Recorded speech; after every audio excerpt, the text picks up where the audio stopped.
Yang pertama, ini bagi masyarakat awam juga perlu diketahui. Dalam pandangan Islam, nasab ini persoalan yang sangat sensitif. Mau kita melakukan pendekatan dengan hadis riwayat Al-Bukhari dan Muslim yang tersambung pada sahabat Abu Dzar Al-Ghifari, saking sensitifnya Nabi memberikan pengingat. Jika nasab yang benar itu kemudian sengaja diputus, maka resikonya adalah kufur.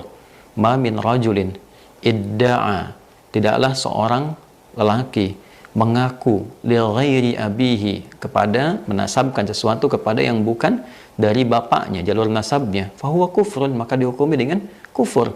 Ya, jadi kalau ada seseorang yang dengan pandangan tertentu mencoba memutus nasab seseorang yang sudah valid, tercatat, terbukti, dan ternyata nasab itu benar, kemudian mencoba untuk diputus, maka resikonya kufur. Ini kan masalah. Nah, kemudian juga dalam hal yang sama, ketika ada seseorang menisbatkan yang bukan kepada nasabnya, maka falyatabawwa maq'adahu minan nar. Kalau seseorang mengaku-ngaku bagian dari nasab yang bukan nasabnya, maka tempatnya di neraka. Nah, oleh karena itu ini persoalan yang tidak mudah. Ya, jadi jangan ditarik ke ranah kalangan masyarakat awam. Selesaikan di ranah ilmiah, ada pengujinya, ada hakimnya, ada bukti-buktinya, ada sistematikanya, sehingga tidak nanti banyak orang terjebak pada satu masalah yang ini jadi problem kemudian hari saat kembali kepada Allah Subhanahu wa taala.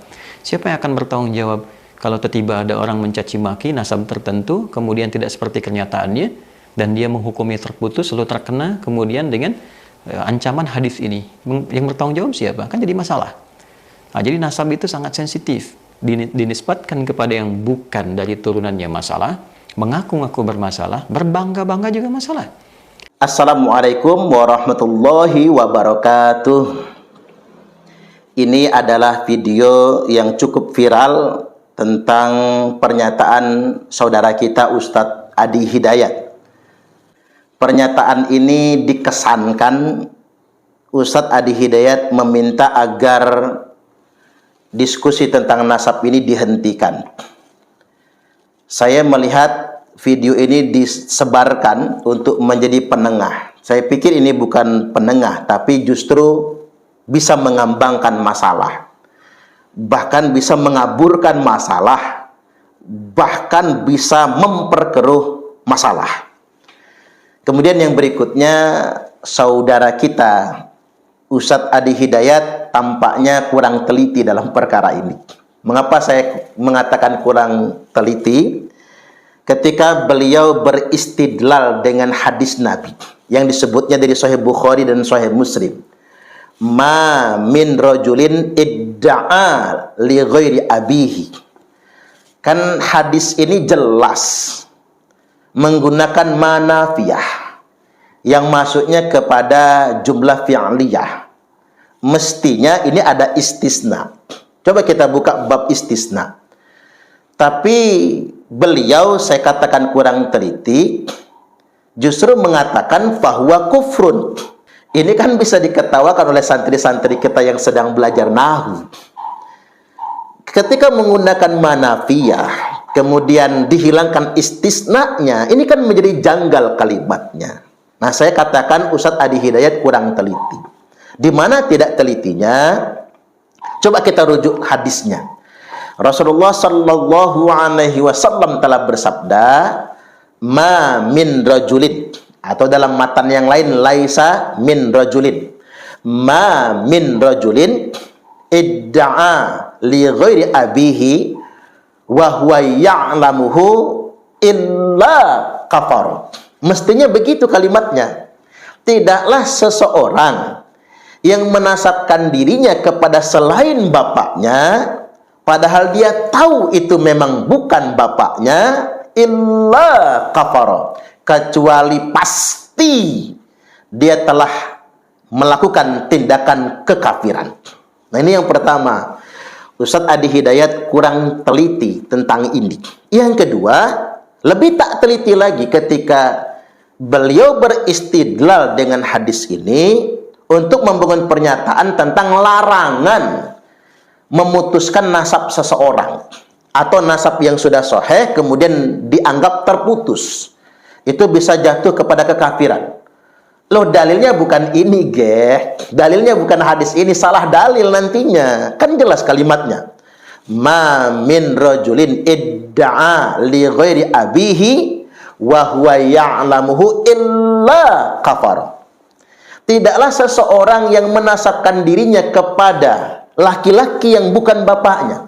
Jadi ngaku-ngaku anak Pak Soekarno, ngaku-ngaku anak Pak Soeharto, ngaku-ngaku anaknya Pak B.J. Habibie misalnya, padahal dia bukan anaknya. Dia tahu itu semua.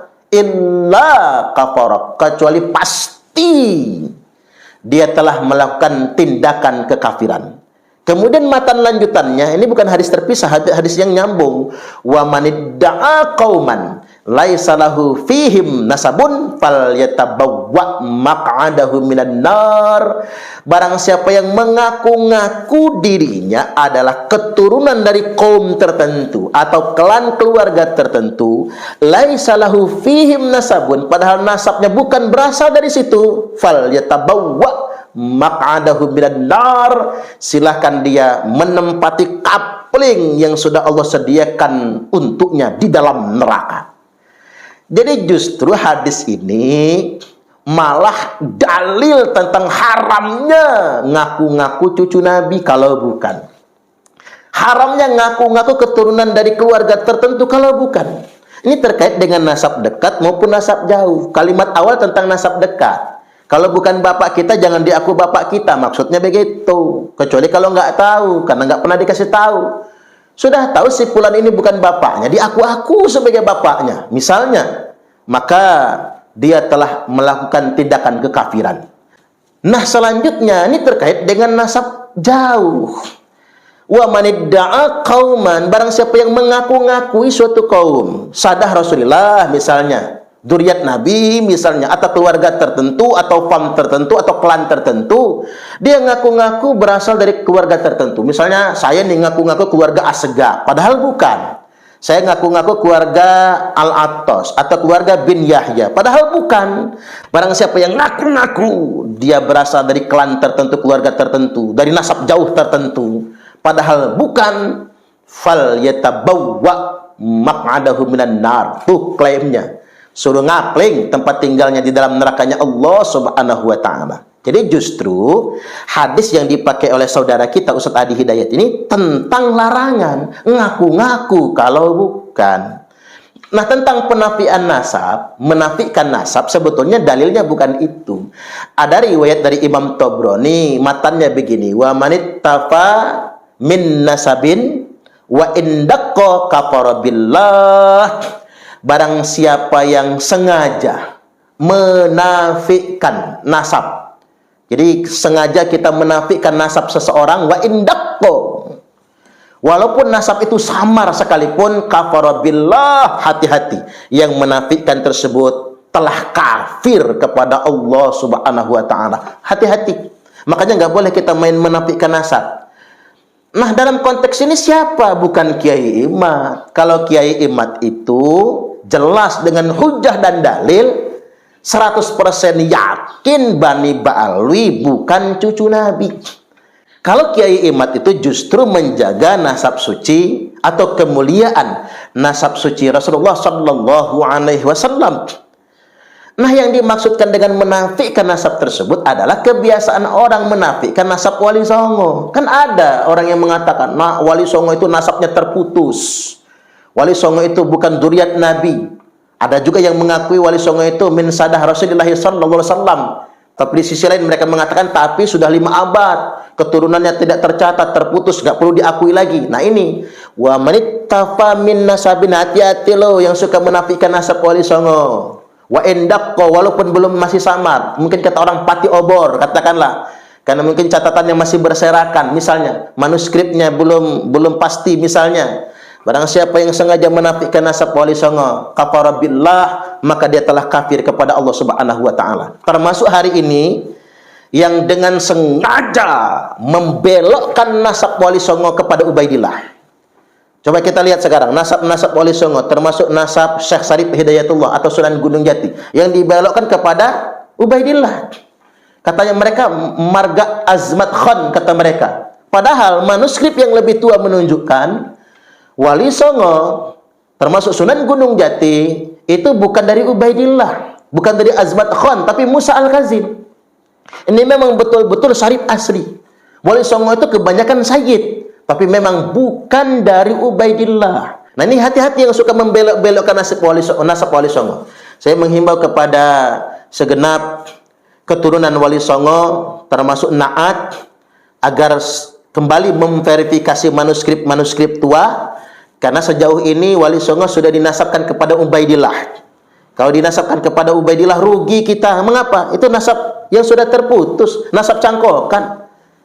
Jadi kita harus temukan manuskrip asli yang benar, yang sampai kepada Rasulullah Sallallahu Alaihi Wasallam, yakni dari jalur Musa Al-Kazim. Ini penting, karena sudah ada yang coba membelokkan nasab. Hati-hati yang suka membelok-belokkan nasab. Dia bisa jatuh kepada kekufuran.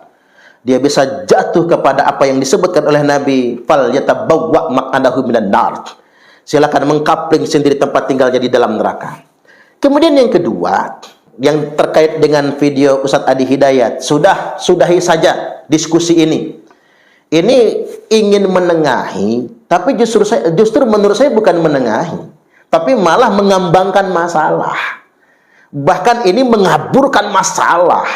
Ini justru menurut saya akan nambah masalah. Ini nggak bisa disudahi, diselesaikan. Jangan lari dari masalah, harus diselesaikan. Nah, bagaimana cara menyelesaikannya? Adakan diskusi. Seperti yang saya usulkan, adakan diskusi, hadirkan para ulama-ulama yang pakar di bidangnya, dan difasilitasi oleh negara. Diskusi ini anggap seperti debat pilpres, kan asik. Kalau seperti debat pilpres, jadi pembelajaran buat bangsa Indonesia. Nanti rakyat akan nonton, umat akan melihat. Umat yang menontonnya bukan jadi keras hatinya, jadi tambah cerdas. Jadi ikut-ikut menganalisa juga. Negara yang memfasilitasi dengan pendanaan yang nggak mahal ini sebetulnya. Tunjuk tuan rumahnya misalnya UIN Syarif Hidayatullah. Tunjuk kementerian yang menyelenggarakan, boleh Kementerian Agama, boleh Kementerian Sosial, atau Kementerian Dalam Negeri, misalnya dikomando oleh Menko Polhukam, kan keren. Diamankan oleh aparat kepolisian.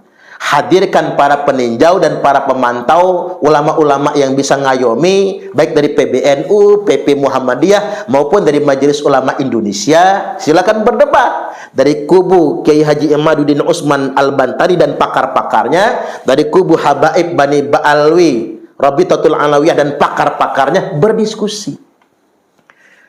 Bukan untuk mencari siapa yang menang, siapa yang kalah, tapi pembelajaran buat bangsa Indonesia agar kita cerdas. Ini mah enggak, beda pendapat dikit, main persekusi, main keroyokan, main tawuran. Itu cara-cara primitif yang seperti itu. Itu enggak boleh di Indonesia. Makanya orang Arab sana enggak bisa bersatu. Beda pendapat dikit perang. Beda pendapat dikit bedil-bedilan. Beda pendapat dikit bunuh-bunuhan, primitif itu jahiliyah. Kita bersyukur di Indonesia ini bangsa yang berbudaya. Silakan kita berdebat panas, berdiskusi.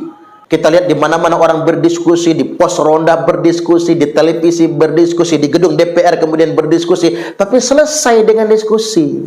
Jangan berantem. Ini budaya kita. Kita adalah negara Islam dengan demokrasi terbaik di muka bumi ini. Kita hormati penegak hukum. Jangan main persekusi, jangan main hakim sendiri. Jadi kalau usulan Ustadz Adi Hidayat ini harus dituntaskan, ya harus dituntaskan. Tapi bukan lari dari masalah, tapi selesaikan di meja diskusi. Undang pihak yang paling netral, moderator yang paling netral untuk mengakomodir diskusi.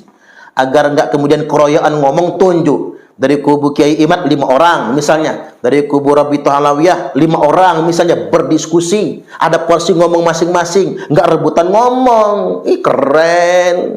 Bangsa kita jadi cerdas. Mudah-mudahan ini didengar oleh Pak Presiden. Baik Pak Presiden Joko Widodo maupun Presiden yang sudah terpilih, yakni Pak Prabowo Subianto. Keren Pak, kalau Bapak lakukan diskusi ini, Bapak selenggarakan, Bapak biayai, keren. Ngopi bareng, duduk bareng, berdiskusi. Pilih pihak yang paling netral. Bangsa Indonesia saya yakin akan tercerdaskan. Kemudian yang berikutnya lagi, mungkin terkait dengan apa yang disebut kufur oleh Ustadz Adi Hidayat, beliau mungkin sempat merujuk hadis Sahih Muslim yang dicantumkan oleh Al-Imam An-Nawawi rahimahullahu ta'ala dalam kitab Riyadhus Shalihin, yakni isnatani fin nasi huma bihim kufrun. Ada dua perkara di tengah-tengah manusia yang bisa membuat manusia itu jatuh kepada kekufuran. Apa itu? Pertama, at-ta'nu fin nasab. Yang pertama, mencela nasab. Yang kedua, wan niyahatu 'alal mayyit, meratapi mayit. Ini dua perkara ini yang bisa membuat manusia jatuh kepada kekufuran. Nah, apa sih yang disebut dengan at-ta'nu fin nasab itu? Mencela nasab, yakni merasa nasabnya lebih mulia daripada nasab orang lain, sehingganya kemudian merendahkan nasab orang lain. Itulah yang terjadi pada Bani Ba'alwi. Mereka merasa sebagai nasab yang paling tinggi, yang punya kasta di atas daripada nasab-nasab yang lain. Sampai-sampai ada yang berkata begini, seorang kiai yang merasa setara saja, walaupun kiai itu alim, walaupun kiai itu soleh, santrinya banyak, merasa setara saja dengan seorang habib, maka kiai itu akan mati su'ul khotimah dan kiai itu munafik. Na'udzubillah. Berarti ada kampanye masif besar-besaran di kalangan Ba'alwi untuk merasa klan mereka lebih tinggi dari semua manusia yang ada di muka bumi ini. Ini at-ta'nu fin nasab. Ini yang disebut dengan mencela nasab itu begini. Ini jahiliyah, bro. Nggak boleh ini dibiarkan. Kan Nabi sudah menolak ini semua. Nabi sallallahu alaihi wasallam telah bersabda, "Wa man batta'a bihi amaluhu lam yusri' bihi nasabuhu." Barang siapa yang lamban amalnya, rusak ibadahnya, nasab sehebat apapun tidak bisa mengejar kemuliaannya. Innallaha qad adhaba ankum ubiyatal jahiliyah wa ta'adumaha bi abaiha. Sesungguhnya Allah telah mencabut dari kalian semua kesombongan dan kebanggaan jahiliyah, di mana bangsa jahiliyah itu dibangun berdasarkan feodalisme dan strata sosial, kastanisasi. Mereka suka membangga-banggakan leluhur, membangga-banggakan bapak, membangga-banggakan nasab. Ini nggak boleh. Ini budaya jahiliyah sebetulnya. Dan saya berpikir semua ulama wajib meneliti, termasuk Ustadz Adi Hidayat, meneliti siapapun yang mengaku-ngaku sebagai cucu Nabi. Sebagaimana perintah ulama kita Al-Hafiz Ibnu Hajar Al-Haytami rahimahullahu ta'ala, yang bagi likulli ahadin ayyakuna lahu ghiratun fi hadan nasabi syarif. Setiap orang mesti punya sensitivitas, sensibility, mesti punya kecemburuan dengan nasab mulia keturunan Rasulullah sallallahu alaihi wasallam. Wa dhabatahu, dan ulama wajib meneliti, memeriksa dengan seksama klan, keluarga atau orang yang mengaku-ngaku sebagai cucu Nabi, hatta la yantasib, sampai-sampai tidak ada lagi yang berani menasabkan, menyambungkan nasab, mencangkokkan nasab ilaihi sallallahu alaihi wasallam kepada Rasulullah. Ahadun illa bihaqq, seorang pun tak akan berani kecuali dengan data yang benar. Artinya memang wajib dong bagi para ulama mengkonfirmasi dan mempertanyakan. Siapapun yang mengaku cucu Nabi wajib diteliti dan dipertanyakan. Nah, hari ini terkait dengan nasab Ba'alwi, apa yang dikaji oleh Kiai Imad itu kan berdasarkan hujah. Pertama, berdasarkan kitab nasab. Kiai Imad sampai hari ini belum terbantahkan. Dari tahun wafatnya Imam Ahmad bin Isa yang mereka klaim tahun 345 Hijriah wafatnya, tidak ada satu pun catatan yang menyebutkan Imam Ahmad bin Isa punya anak yang bernama Ubaidillah. Baru muncul pada tahun 895 Hijriah, itu pun Habib Dewe yang mengklaim. Namanya Habib Ali bin Abu Bakar As-Sakron dalam kitab Al-Burqatul Musyiqah. Coba 895 dikurang 345, berarti ada 550 tahun lamanya, nggak ada catatan.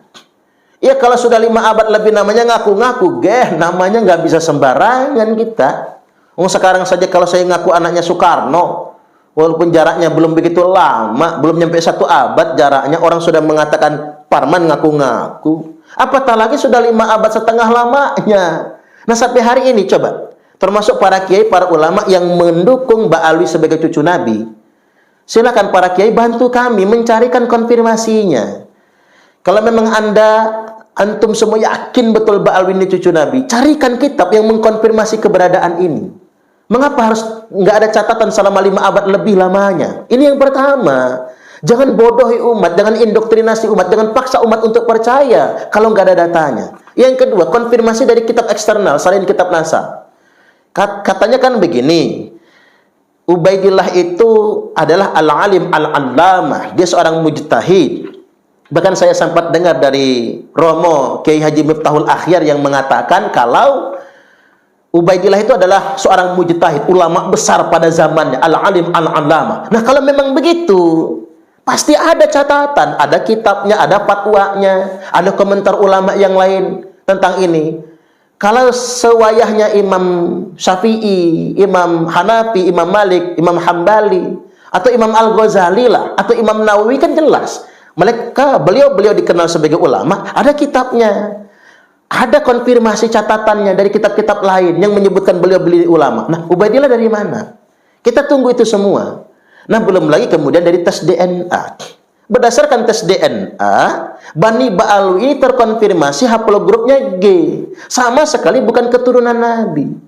Karena kalau keturunan Nabi Ibrahim, Nabi Ismail, Nabi Ishak alaihimussalam, keturunan Bani Hashim sebagai klan keluarganya Nabi, termasuk keturunan Bani Abdul Muthalib, disepakati harus J1 DNA asal usulnya. Loh, Ba'alwi ini haplogrupnya G, nggak bisa ngaku cucu Nabi. Itulah mengapa kemudian hikmahnya ada seorang ahli DNA yang kagetnya bukan main. Ternyata selama 800 tahun lamanya DNA Bani Ba'alwi ini identik dan tidak bermutasi. Dicari apa sebabnya, ketemu penyebabnya. Inilah mengapa Bani Ba'alwi melarang keluarga mereka menikah dengan pihak eksternal yang bukan Ba'alwi. Ternyata untuk menjaga DNA, qadarullah, ini sudah takdir dari Allah Subhanahu wa ta'ala. Cara Allah untuk membuktikan, cara Allah untuk menegaskan ini akan ada yang ngaku-ngaku keturunan Nabi dari golongan ini. Jadi hikmah mereka tidak mau menikah dengan selain dari klan mereka, justru DNA mereka terjaga G semua untuk membuktikan kalau mereka memang bukan keturunan Nabi. Karena DNA itu saintik. Ayat kauniyah itu, ilmu Allah juga, ilmu eksak. Kalau sejarah masih bisa dimanipulasi, kalau buku nasab masih bisa dibikin-bikin, paspor nasab juga masih bisa dibikin kok, bayar uang sekian. Tapi ingat, kalau ilmu Allah, ayat kauniyah, DNA, tidak bisa dimanipulasi. Baik, kita semua adalah umat Nabi, walaupun berbeda pendapat, kita semua saudara. Ba'alwi maupun bangsa Indonesia adalah saudara. Kita semua adalah umat Nabi, nggak boleh kita merasa lebih mulia daripada orang lain. Inna akramakum indallahi atqakum wallahul muwaffiq ila aqwamit thoriq.